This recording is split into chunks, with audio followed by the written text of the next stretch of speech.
Yeah, you're on live with me. I just can't hear you.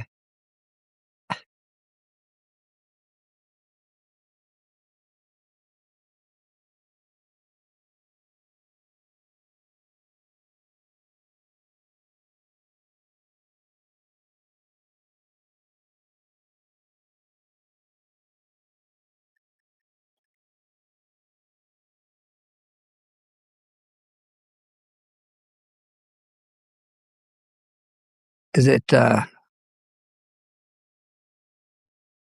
not allowing you to do your microphone?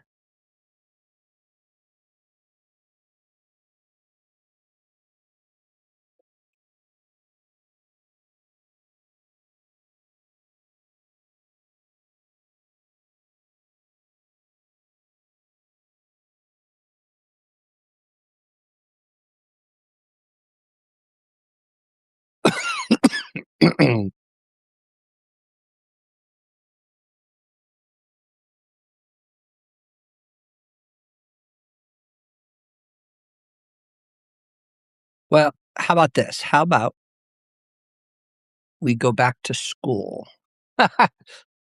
Dun, dun, dun.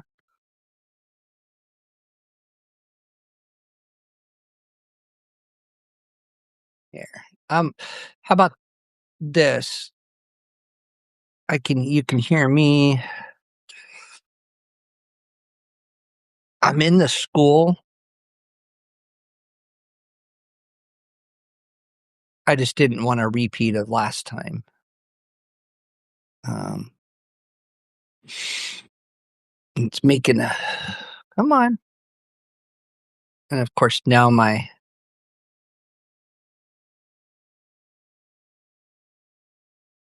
live thing on Edge is or on the school is giving me problems. There we go. Want to join the call? There we go. So if you want, um, Dave, you can go back to the school and hit the live button there.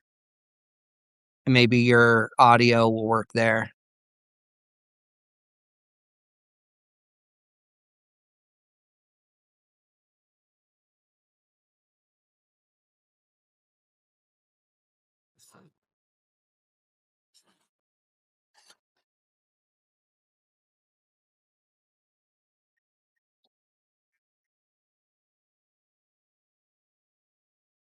I'll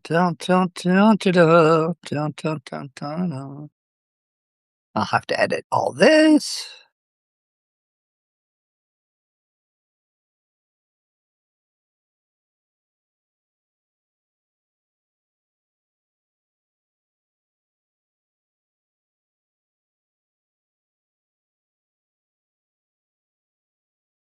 Oh yeah, I can hear you now.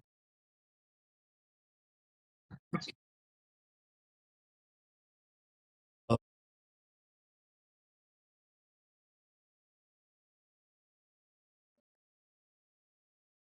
Substack. Yeah. Okay. I've been doing very well, like really busy preparing for I mean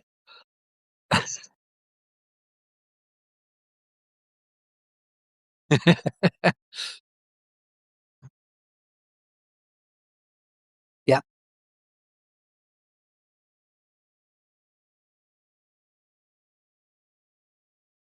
yep. And so tomorrow is I leave for ACJS conference. I have 2 panels that I'm on.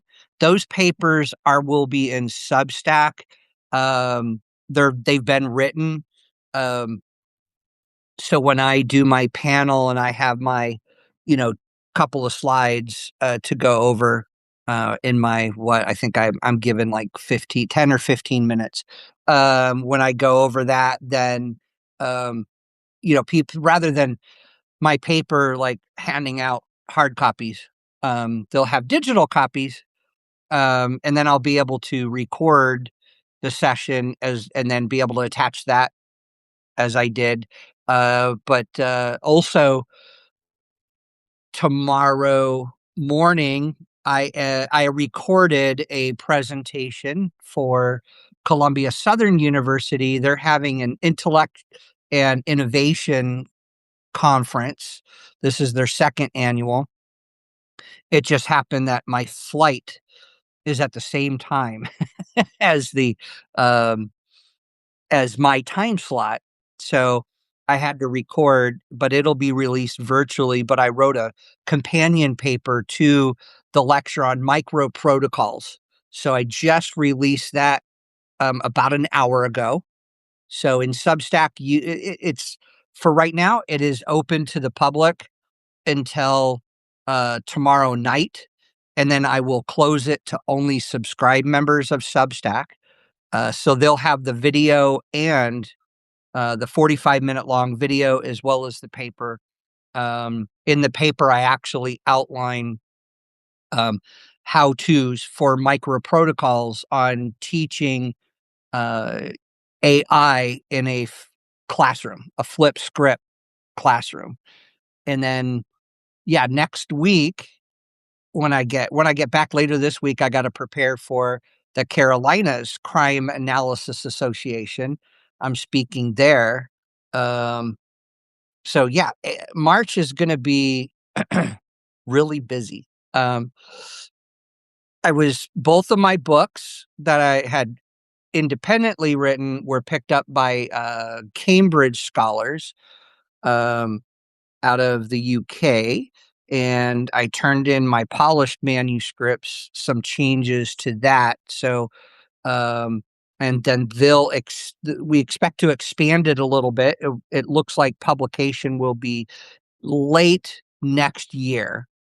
So we're going to expand. They picked up not one, but both of the publications. So, um, and then contracted with Cognella to write a um, textbook on criminal justice professions. Um, so that I'm working on. So yeah, kind of busy.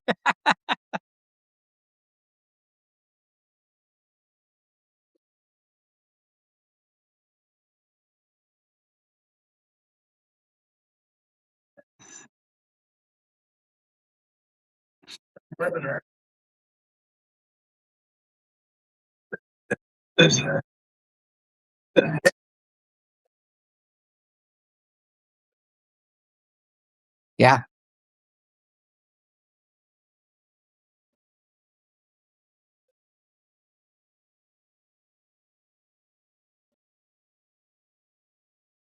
yeah, yeah.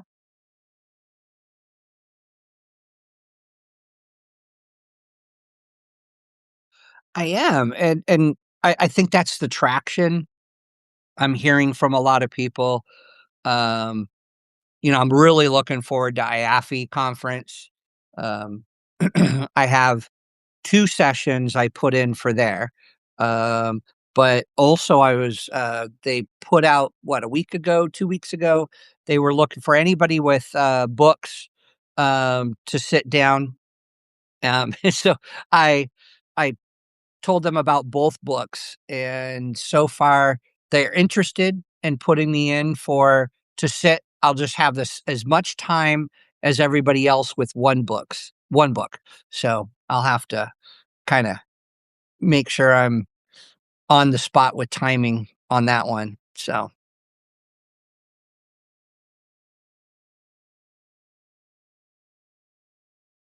mhm. Yep, that was him. And we've had some great banter going back and forth. So, yeah.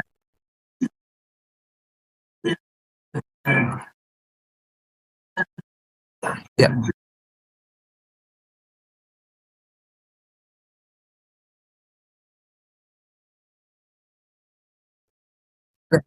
Yeah. Yeah, I'm really looking forward to it. So June seems to be um, piling up as well. Um, and then I'm waiting for the end of this month to hear what IAFE Europe.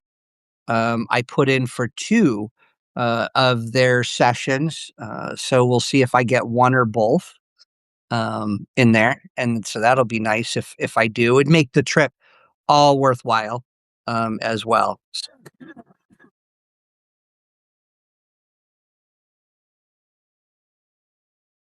No, no, I did not.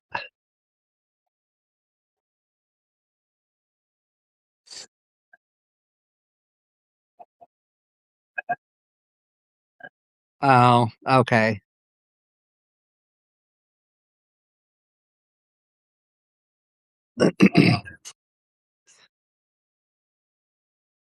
Okay. Yeah.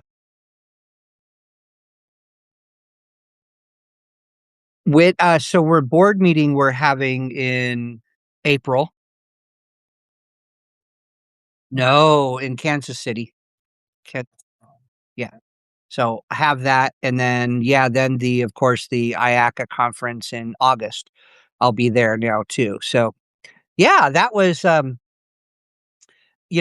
when IACA put out the call for secretary, and, um, I don't say no to anything. I'm like, "Okay, I gotta look at this in one way," and so I was like, "Oh, yeah, I'll do this assessment," and, yeah, when I didn't see the original email that came to me the day before the phone call that was like, "Hey, we need to set up a time and date, on this day. Would you be available during these times?" And I was like, I didn't I didn't see it. And then the next morning, I get a call from the, president, the VP of, membership, and, she was like, "You may have seen it, you may not. I'm not sure if you're still interested, but we really wanna know." And I'm like, "Oh, no, I'm interested. Sorry, I didn't see it. It actually had gone to spam." And so we talked, and, um, she said, "Well, we're really if you're really interested, we'd like to meet with you today." Later today. So we did. We met, and I was like, "Okay, this seems like a really good fit." Um, I really wanna get in there and do some good work, so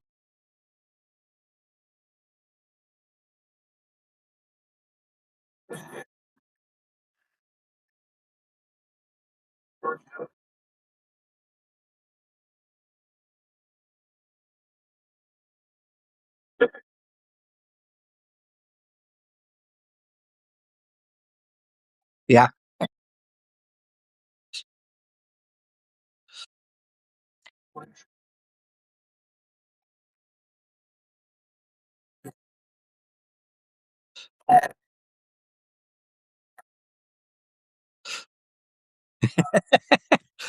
Yeah, 'cause I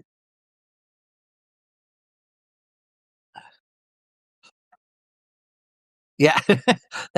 Yeah, me too. I was just like, "Wow, are you kidding me?" Like, when it really I I won't use "when it rains, it pours," because that kinda, has a connotation of being, negative, but no, it's been a windfall, let's put it that way, and feeling like it, like it's like, "Okay, this is some good stuff," like, finally, and aside from the secretarial, position, it's just everything else that's happening, um, and I'm just still gonna really if you listen to the or watch, it's 47 minutes long. I posted it, tonight on Substack, with the YouTube video, and then the paper is, like I said, the companion.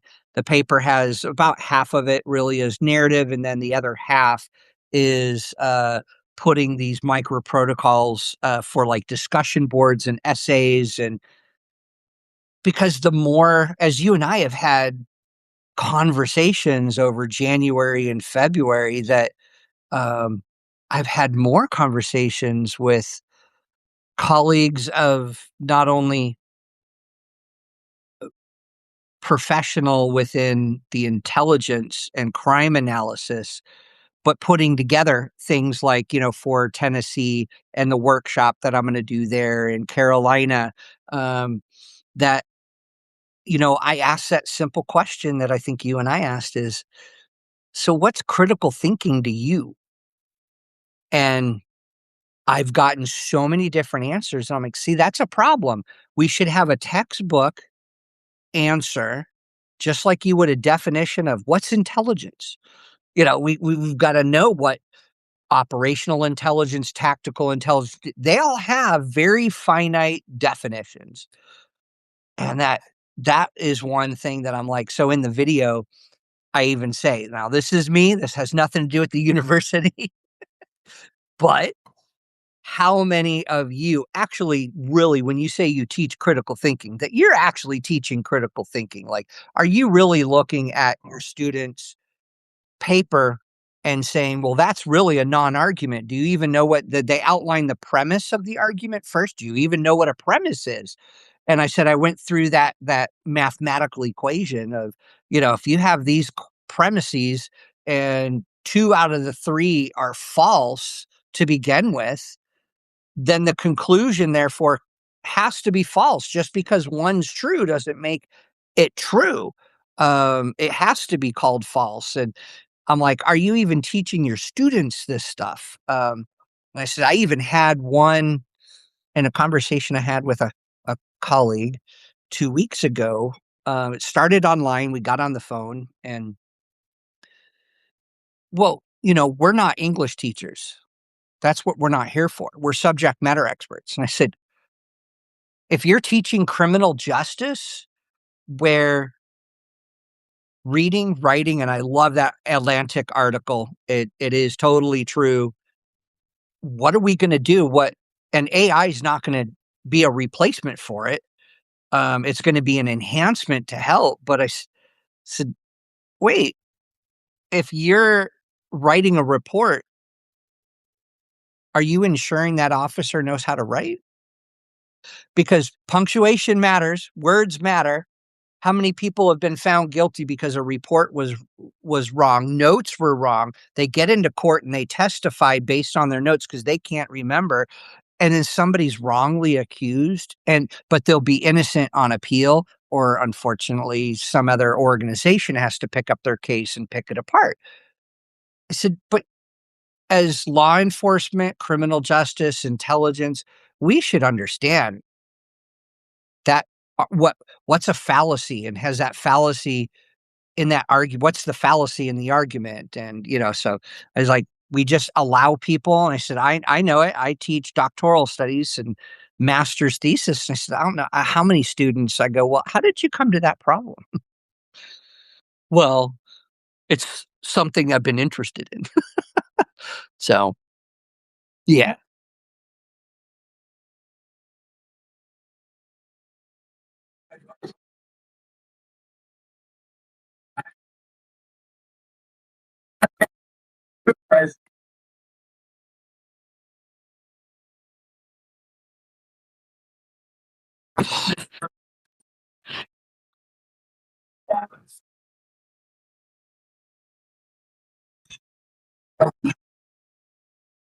Yeah.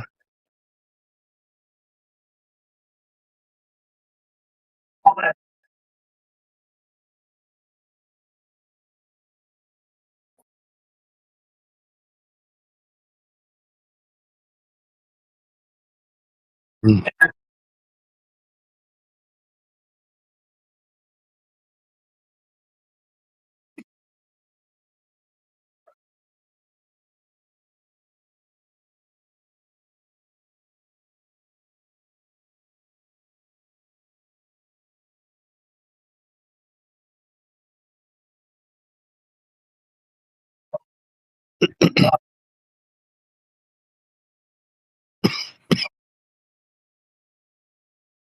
Yeah.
Mm.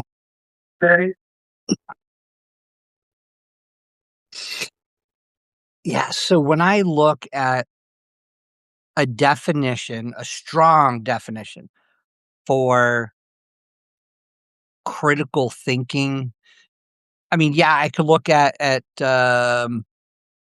oh, what's their names from the Foundation of Critical Thinking. They offer, yeah, elders, and of course before Paul passed away. But to me, the strong academic one is that critical thinking is really more purposeful. It's self-regulated judgment that results in kind of results in interpretation, analysis, evaluation, and inference because we're having to explain the evidence, right? The conceptual, the methodological, the contextual considerations that upon judgment is based due to the fact that we're looking usually academics are looking at the scientific method of critical thinking and applying it.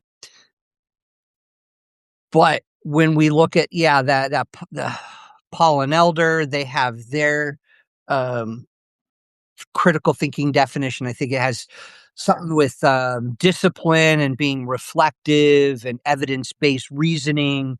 Um, and it was to trying to remember because it actually is they're what they say, um, reflective and judgment under justify of judgment under conditions of complexity. Um, and so when we look at that, it's like, okay, you have this really strong definition from academics, which really is when we're looking at social sciences and such, the critical thinking holds that to be true. And then, but what do we say for intelligence as a profession?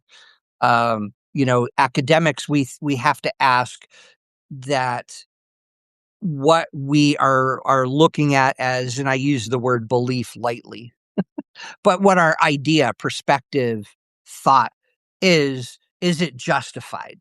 Whereas I think intelligence, that we look at it as, is this assessment defensible? Is it transparent? Is it a decision relevant given the uncertainty? Because that's what intelligence deals with far more significantly is that uncertainty. And as intelligence analysts, we're supposed to give confidence levels that probable, possible. We have the time pressure that academics don't necessarily have. We often deal with incomplete information where there's higher consequences. So I understand those to be significant differences in what I would say is those definitions, but we don't really. I think the profession, and you can correct me if you think I'm wrong, but I mean we have to look at things systematically through examination of the information, and then we have to, the assumptions using any of the structured analytical techniques because we have to reduce our cognitive bias and assumptions and therefore produce this transparent probabilistic judgment that's really more suitable for policy decision making rather than a study that provides our conclusions. So that's why I look at those two very differently. And yeah, Paul and Elder really, I think, simplify critical thinking too much. So I'm going to be critical. I think it's too much. It has, like you said, it really depends on the situation that you're in, what job you're in. Because I think a financial analyst, even within the FBI, is very different than just a general analyst, a 132 that is working white collar crime or terrorism or counterintelligence. They still have to look at information based off of human, very little SIGINT. Um, if it is, yes, it's recordings, but a Title III, wiretaps, so on. So, but as academics, we can take all the time in the world to finish that study.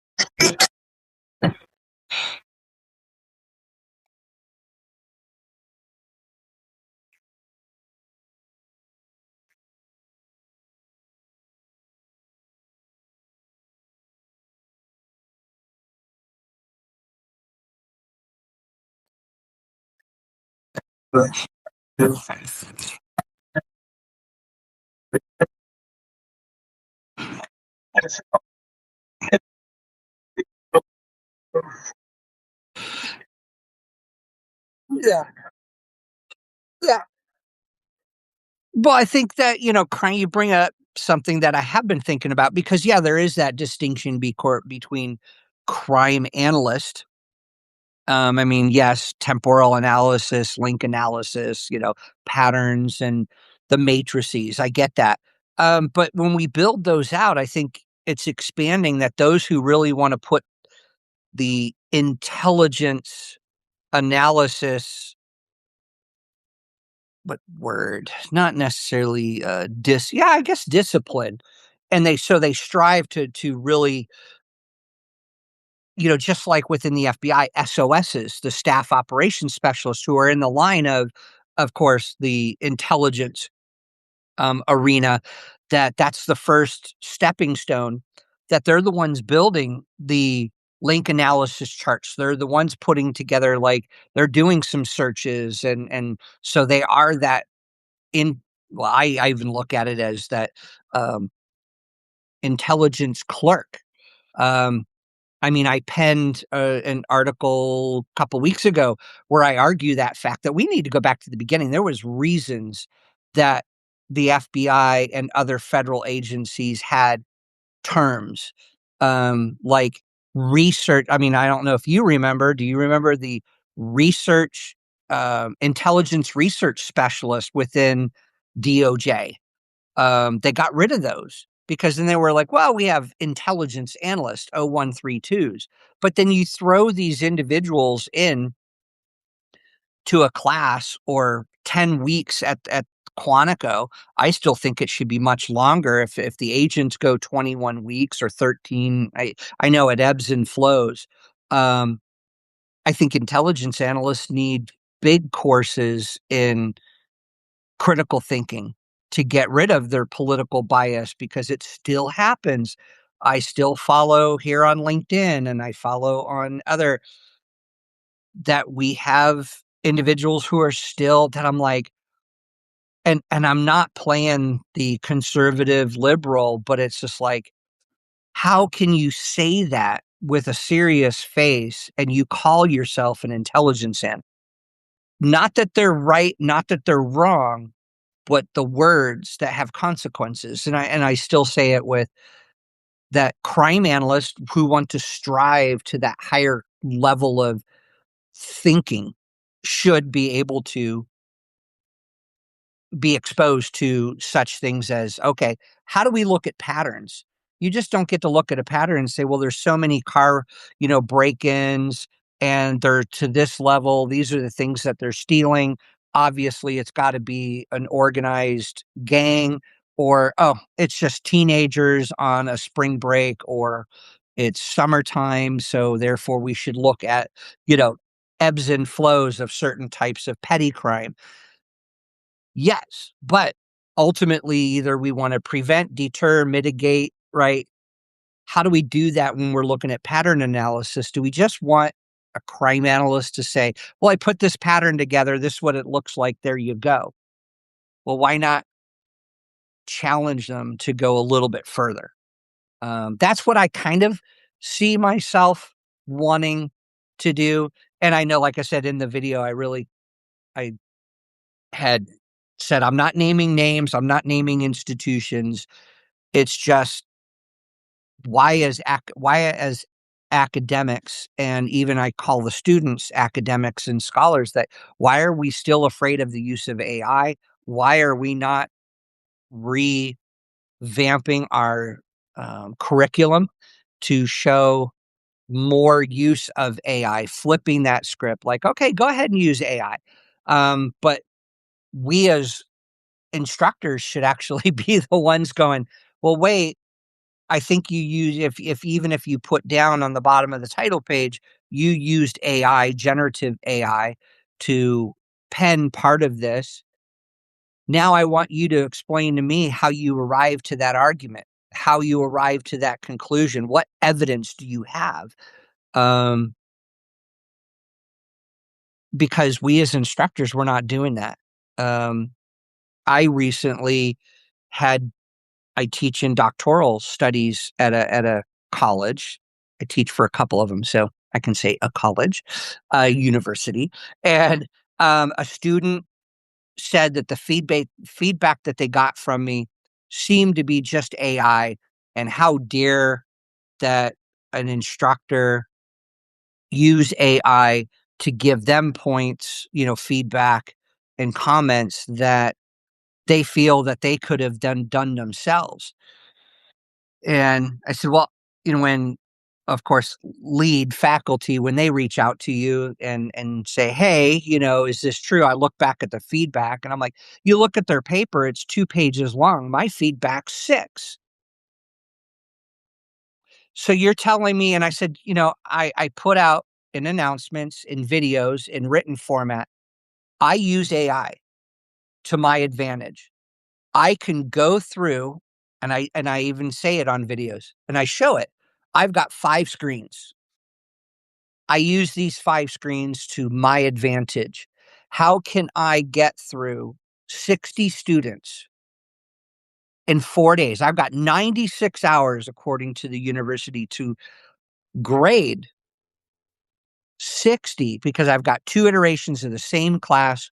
It's 30 kids in each one. I say kids, but they're grown adults, but they act like it because I'm getting reported. And I'm like, but see, that's the fear I think that academics have, is that I'm looking at their paper, but I'm using my generative AI and I'm going, okay, so I read over your paper, strong, good beginnings, but let's start with your introduction paragraph. And I'm just talking to my AI. I've been able to create AI agents for myself. I've got to where I think it's to the point I even ask AI to go back over the paper with me, for me, and I inject what I said and remove any duplicates. So I'm kind of doing 2 different things, but it's taken me 20 minutes, vice an hour, to go back through a Word document and do a line by line comment and strike. And, I can even say, here's a better way to rewrite that. Here's a better way to say it. And AI picks up on the quotes and all that for me. I said, so what is it that they're feeling cheated on? That I provided ostensibly 6 pages of feedback to improve a 3-page doctoral essay, and that I provided examples, evidence. I even went out and did research to support where they were lacking in gaps. So Oh, yeah, no, continue where you yeah, it was. It was like a week ago. Yeah,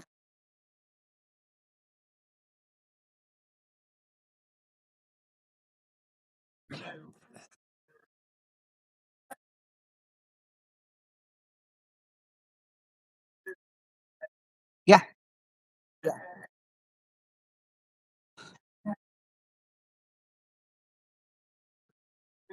No, no. I think that they were felt overwhelmed, and because it was written in a manner that I had asked, I have AI take all my notes. I mean, just like with it's an AI companion, just like you would with Zoom, right? For minutes of a meeting, you can ask it, give me a summary of this meeting. As long as you tell it it's a meeting, give me the transcripts of everyone who is like it's the same that's the same thing I'm using it for, and that's not what I was accused of. They were just like, "Well, he used AI," because I could tell how, uh, it was written. Well, yeah, I'm not gonna hand you back something full of grammatical, punctuation, mechanical errors. I'm going to put it back. I'm going to ask AI to help me format this so it's a clear, concise, and succinct comments and feedback that you can apply without confusion. Because I will even say, paragraph 2, page number 1, you stated XYZ. Well, AI will help me formulate that with, it'll pick out paragraph 2 and what I say to change from my own verbs, my own language. And I said, so what, when I was talking to the lead faculty, what are they really accusing me of? Are they accusing me of just loading their paper into AI saying, give me what you got? Or did they really look at what I wrote and that their paper actually needed much more work to attain the graduate or postgraduate level? Um, because yes, I still, and that's what I'm trying to teach these students of, don't be fearful of AI. That shouldn't have been the first thing. It should have been like you had just alluded to. Sorry, professor, but here on this page, you state I did this wrong, but when you look at my original assignment, I did it right. And this is why. Oh, well, if that were to prove me wrong on the use of or introduction of AI to help me give, deeper, stronger feedback to students, I'm using it in the manner that I want to practice, which is that critical thinking aspect. I want them to really understand, what was that paragraph all about? I mean, we still have,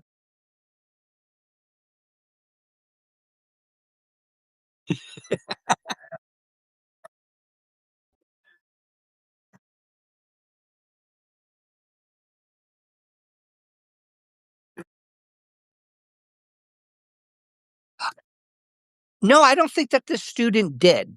I think the student truly wrote it themselves, did all everything right.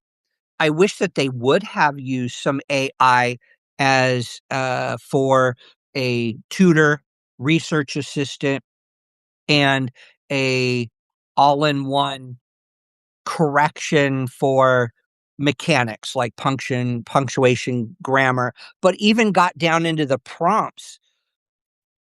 And this is where literacy, I think, really takes, and this again, that Atlantic article, literacy in the US is dismal, that I don't think we have students these days, even adult students. Yeah, that we have adult students that truly know how to read and comprehend, to understand what they're reading, let alone ask them to read classics. Like everybody like sighs when you say, "Well, today we're going to open up Taming of the Shrew by Shakespeare." And, everybody, oh, especially in high school, right?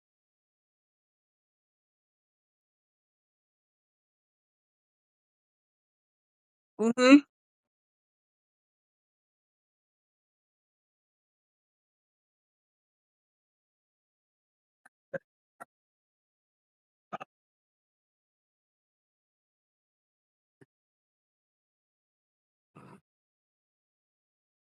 Yep.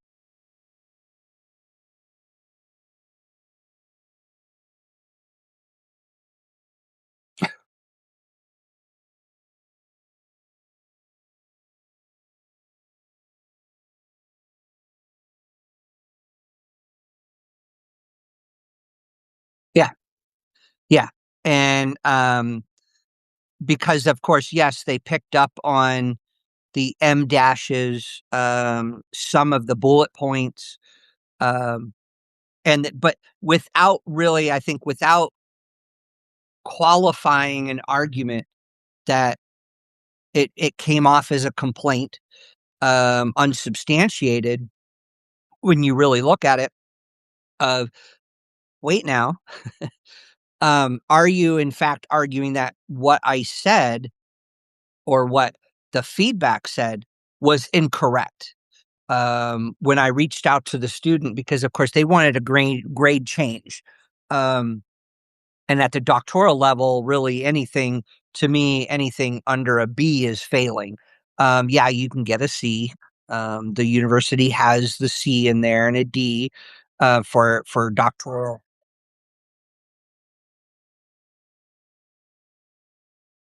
Well, but no, it is. It's a C, but I look at anything under a B that you're failing that you didn't. I look at it as you didn't meet expectations, you met expectations, or you exceeded. C, B, A, right? Exceeded is that A. Well, definitely nothing that was written exceeded. Some was met, but I felt wholly as a paper, it lacked a lot in the fact that there wasn't a lot of evidence. The evidence wasn't strong. The sources weren't strong. Some of them were outdated.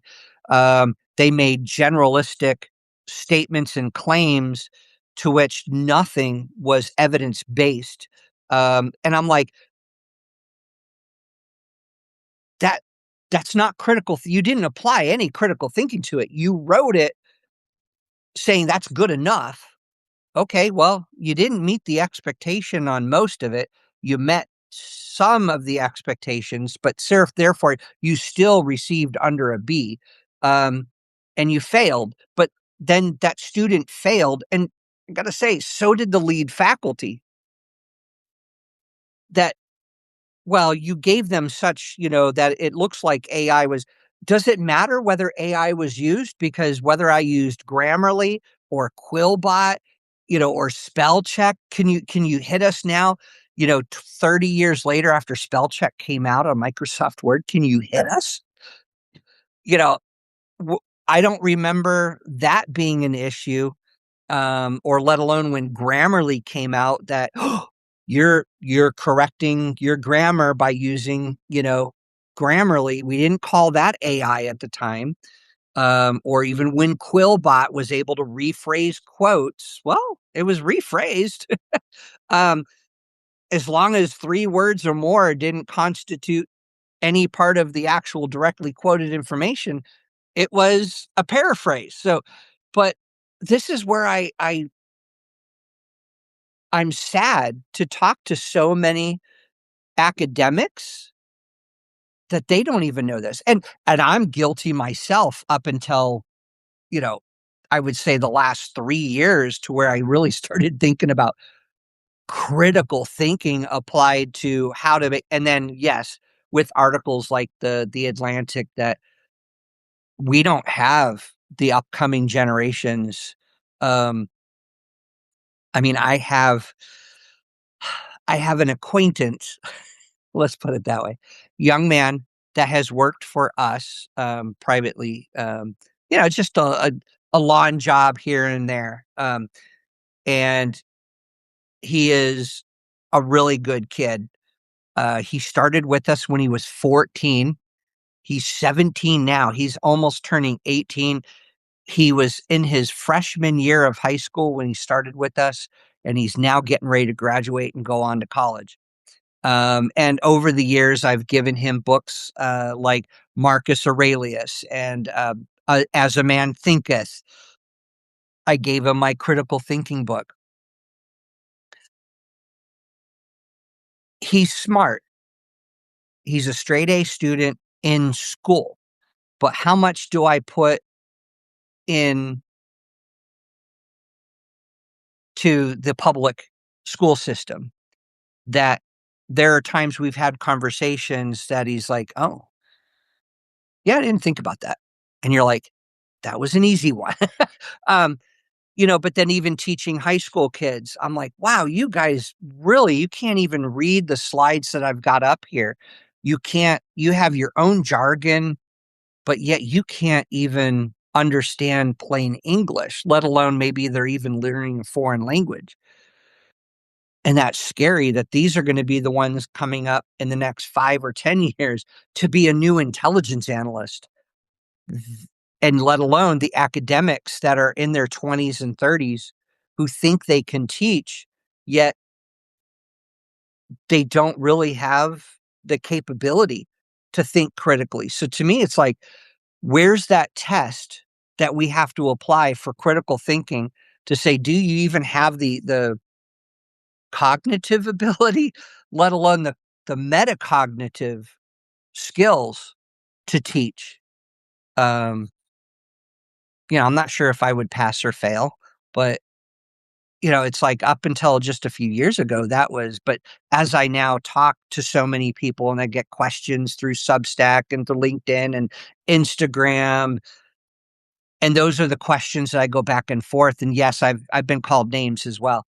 Um, and I've had, a matter of fact, I think I was hacked a couple of like 3 weeks ago. Um, and quickly put a stop to that, but I can't contribute it that it was based on conversation, but I think a lot of academics feel insulted when I talk to them well, I ask them, "Do you even know the basis of what a fallacy is? Can you name the 18 categories? Should we be able to?" That do you even look for argument validation, or are you asking your students to do a counter argument? Well, how would I do that? It's like, you should know how to do it. We should know how to do a counter argument. Not an insult, not a psychological ploy, but take our time as academics, as scholars, and write some kind of a counter argument. I thought that was the whole point of peer review, but nobody seems to review what our peer wrote. I mean, I can't remember. I'm guilty of it. I can't remember the last time I wrote back against somebody's article that they may have spent a year on. So, yeah.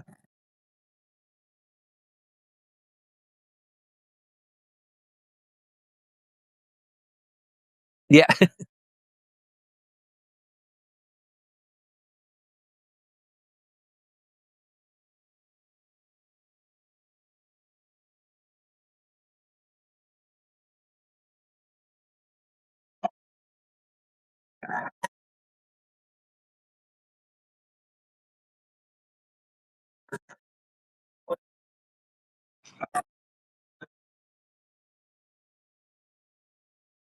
Mhm.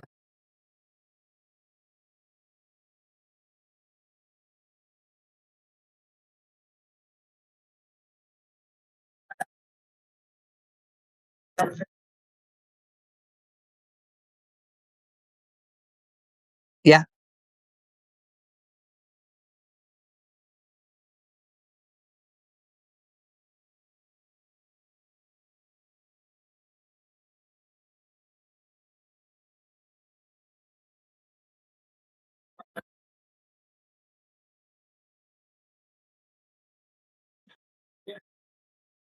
Yeah.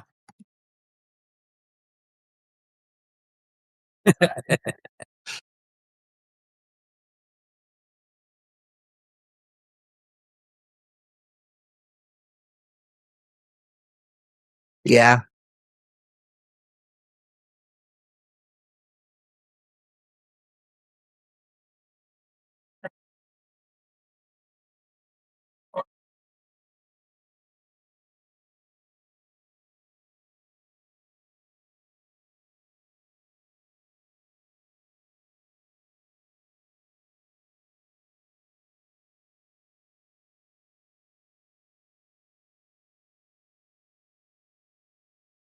Yeah, yeah, that and Rob Harrison is on the Substack right now, and he asks the question, um, he states, that there is so much conditioning to just accept information without critical thinking through over dependence on social media platforms to know.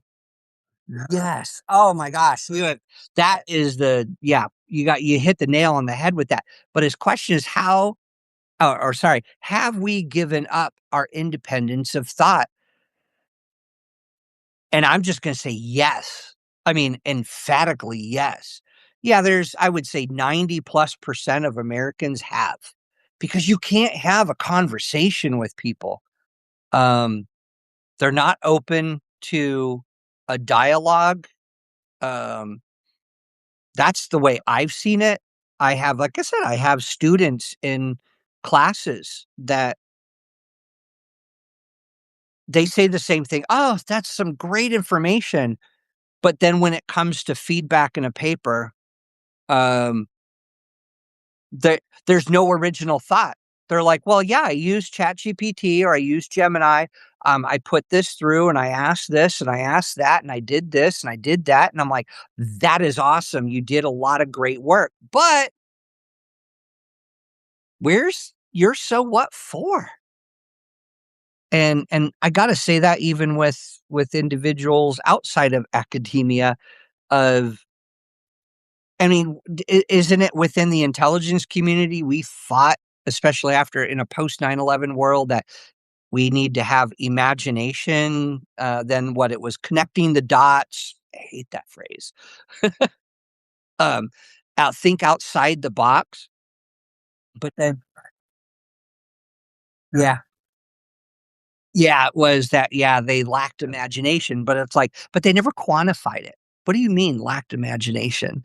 So the connecting the dots, I just again, that it just I cringe every time I say that, because I don't know how much I heard it at DIA and FBI within, 20 late 2021, 22, 23, that it was where's the originality of even we as analysts, we don't sit down anymore and have that individual out from left field make a comment without somebody saying, oh my gosh, really? You don't even know what we're talking about.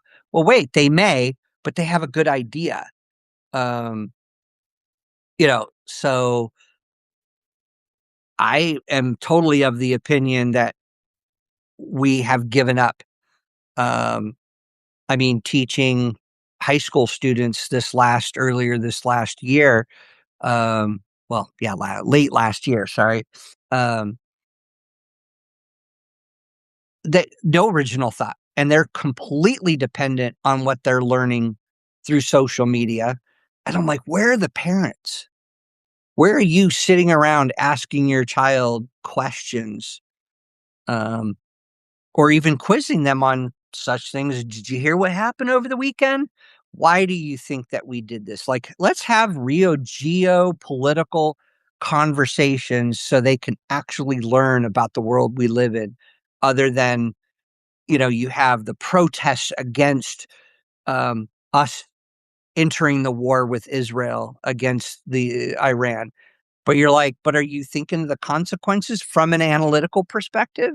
That it really just isn't about regime change.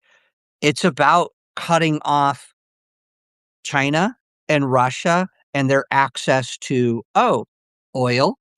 So it's about oil, it's economic. But what about all the drones that Iran made for the Shahad 3 for Russia against the Ukraine? See, you got the third order of things that, okay, I'm not expecting a 16-year-old, 15-year-old to have these geopolitical conversations, but I think a lot of adults don't even have the ability to have that kind of a conversation, because they're like, no, it's just Trump's a warmonger and we'll do anything that Israel wants to do. They wanted to start it, so we went in after. It's regime change. We're going to be in a forever war. Oh, but wait, didn't you say that a month ago about Maduro and Venezuela? And oh, we haven't committed one soldier, sailor, airman, or marine to the ground, and yet they're doing. It is. Yeah. But we're not marred in a shooting war in Venezuela. We're not dealing now with, and then here we are, what, a week away from the cartels having had an issue with, of course, us helping Mexican special forces take out the leader of the cartel. But you don't hear about it now. You don't even see it on even low news, not even mainstream, like out of the like. So in a week, are we going to be done with this? And yet, where's when people want to have conversations, where's that thought? It moves with social media platforms, and that's the sad part. It moves with social media platforms.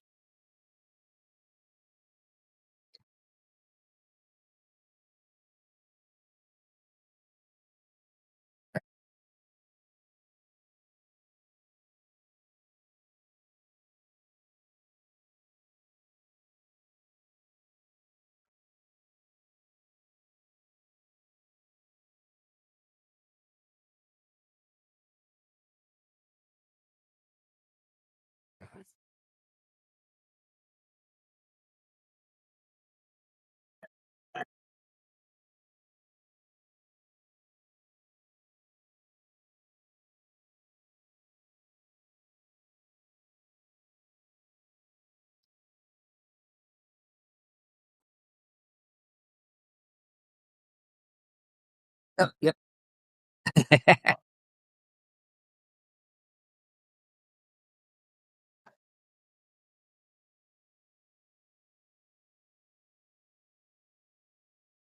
Yeah. Yeah.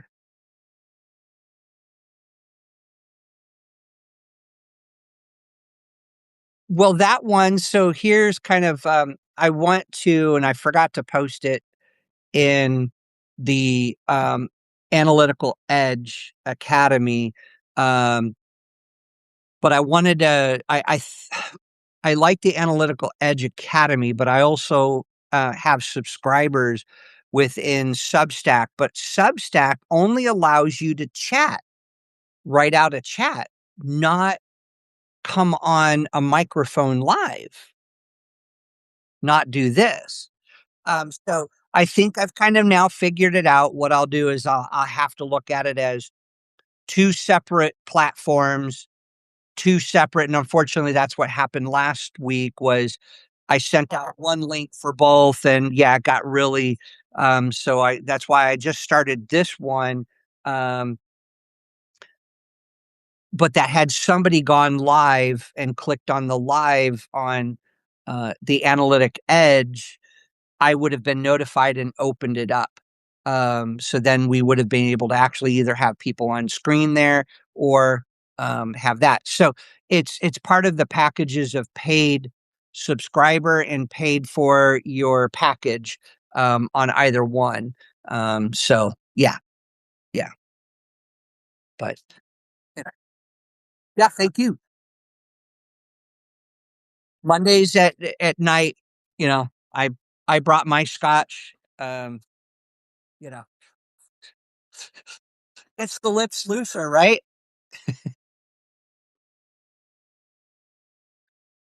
Yeah, it was over 80 degrees up here today. So, yep, crazy. Thank you very much. Rob, thank you very much. You all take care. Yes, we will.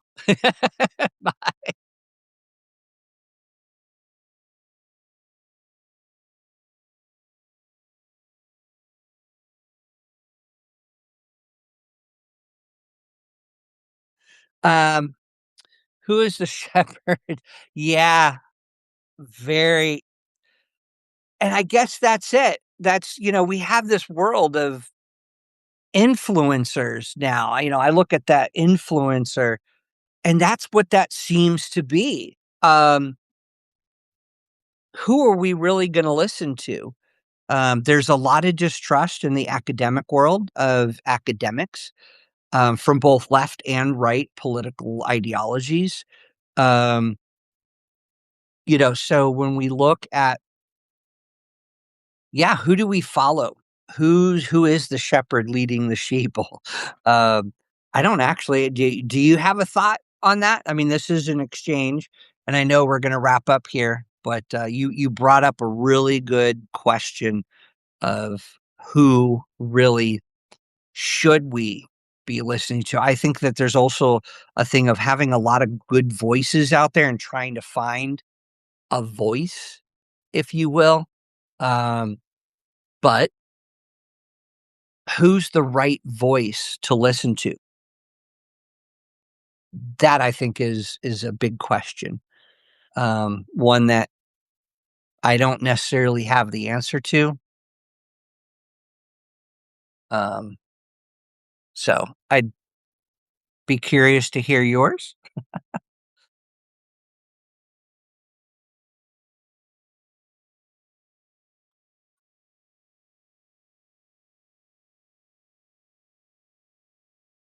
Okay. Well, with that, I hope that I was able to at least give you a little bit. Uh, so, well, yeah, who is set to gain the most? Well, yeah. Who is set to gain the most? Good analysis, critical thinking, just like you described it. Right now, the way I see our world that we go is who gains the most are politicians, activists, propagandists, not necessarily in that order. Those are the ones that gain the most right now. If people were to wake up and actually learn how to think critically, question, have a community of inquiry, understand their own bias, their own assumptions, their own preconceived emotions, um, strip away a lot um, of that bias. I think then, only then, would we see better critical thinking. I think that we'd also see a lot less political discourse. We'd go back to some common courtesies, common sense, um, but without really the foundational parts of critical thinking, which really starts at reading and understanding the different philosophies. Yes, you can go back to Plato, Aristotle, Socrates, but even go into Nietzsche, Hume, uh, Locke, that they all and there's hundreds, Kant, um, Bentham and Mills, John Stuart Mill, John Mills.